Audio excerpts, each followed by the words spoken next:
I thought I was gonna like die or something. It was awful.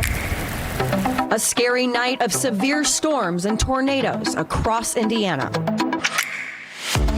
We just hear this boom, and we see rain piling into the warehouse, and just mass confusion. Now a path of destruction left behind. My kids now have nowhere to play. Power lines down, buildings damaged, and trees ripped apart. Last night had to be by far the most devastating experience I experienced. Now the focus shifts to picking up the pieces. I'm hoping this can get fixed and I can just move on, you know. But after the chaos, Hoosier hospitality shines. It's pretty amazing the way that the community in times like this come together and just start getting things done and working together.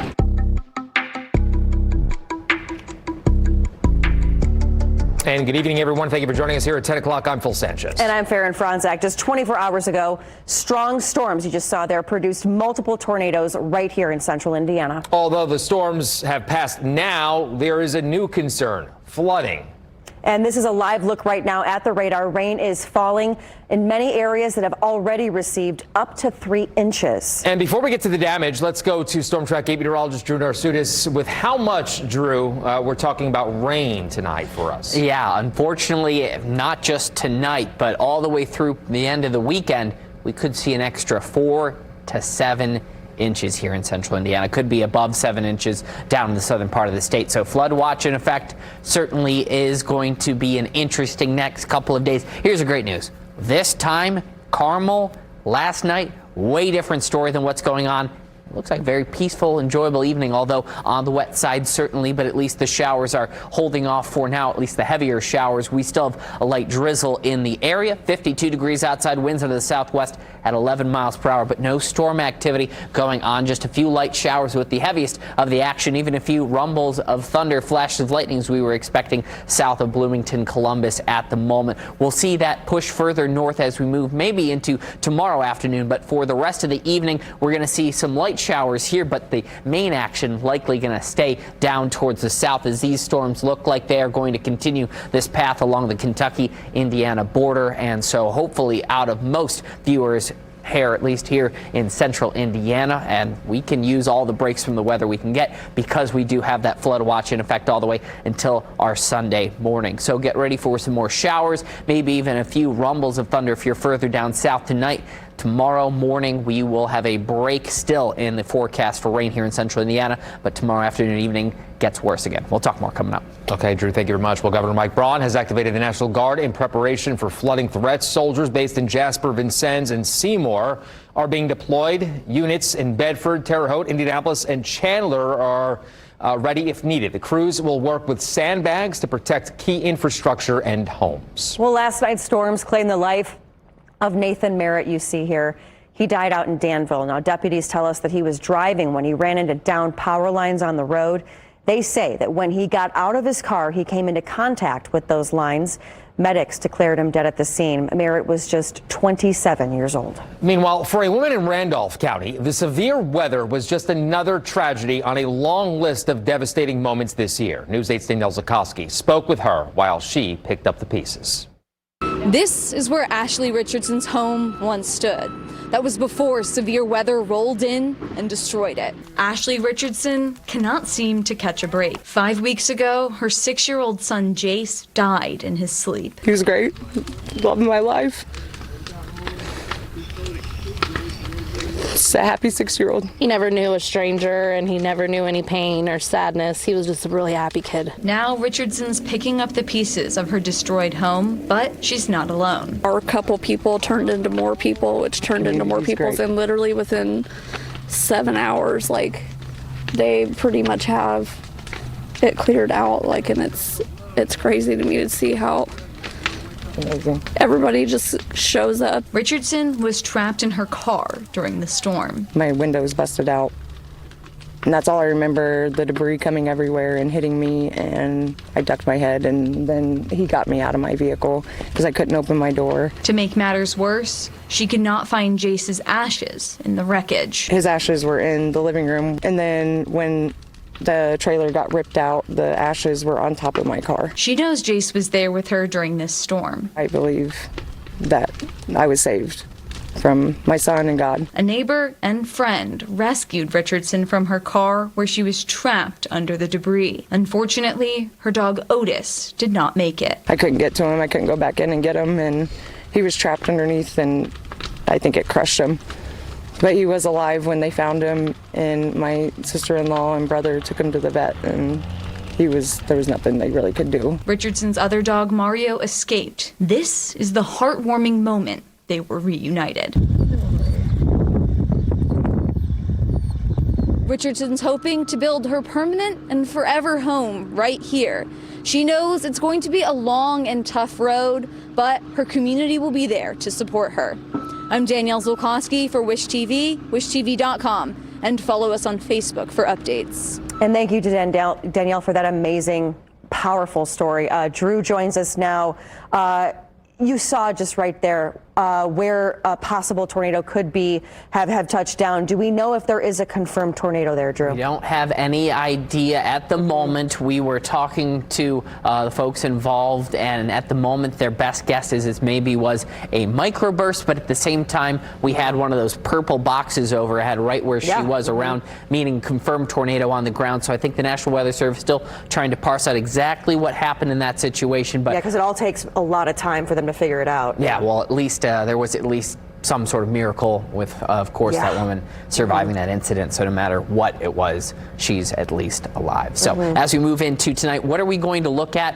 We are going to look at some of those that are confirmed out there, strongest of which, Brownsburg. We saw it rip that wall off of the sort of storage area, EF2. Carmel also at the moment, EF1. We don't have full information on these. You know, we could even honestly see these 2 turn into 4 if these found to be the tracks of these skip on the ground a little bit. We also, of course, have EF0. This is the one we have the most information on, but still not fully complete yet with exact path. But we do know it was an EF0, along with it only being on the ground for 0.06 of a mile. We also, of course, recently just had 2 EF1s confirmed out in the western parts of the state. 1 Vermilion, 1 Park County, very southwestern portion of it. So, of course, we had a lot of activity last night. We are calm tonight. Tomorrow night, storms may come back. Could even be severe, but certainly not as wild as what we just went through.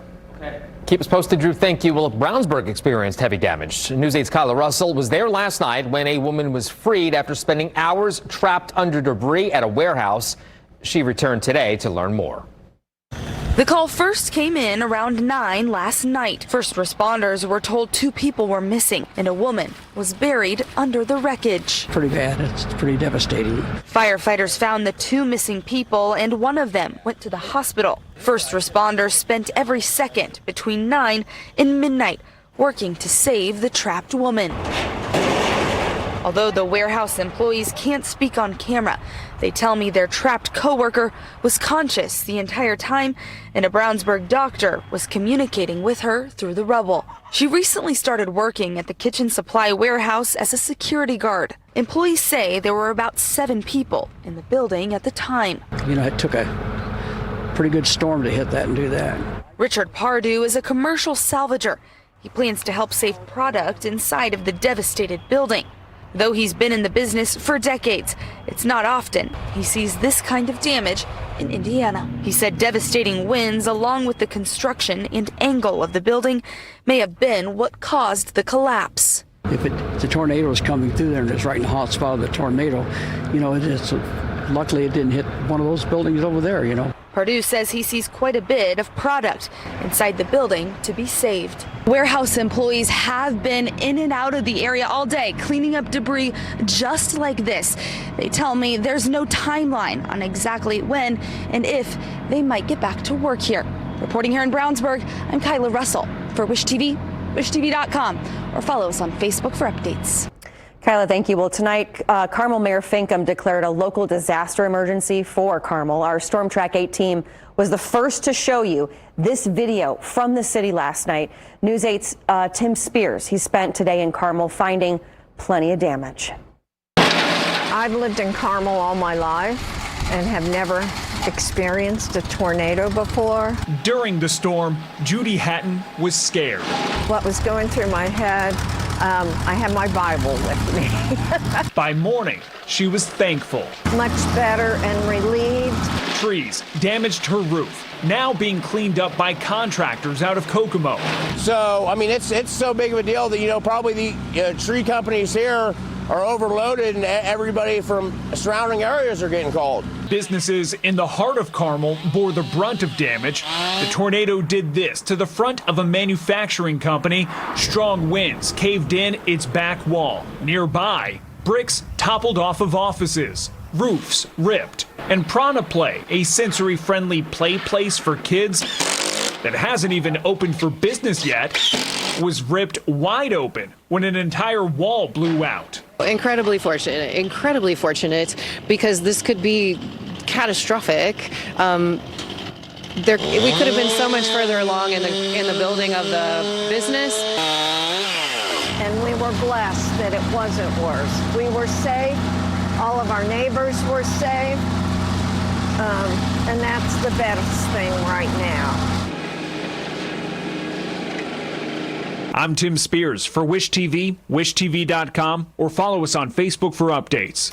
Meanwhile, the American Red Cross has opened a shelter for storm victims in Pittsburgh. The shelter at the Pittsburgh United Methodist Church will be open 24 hours a day. No identification is required. The Red Cross says anyone who wants to stay should bring personal items for each members of their family, including prescriptions, extra clothing, and other hygiene supplies. Now, we've been talking about power outages over the past 24 hours a lot. Crews have been hard at work, and it shows as well. Current numbers show AES outages dropped under 10,000. Duke has fallen to 3,600.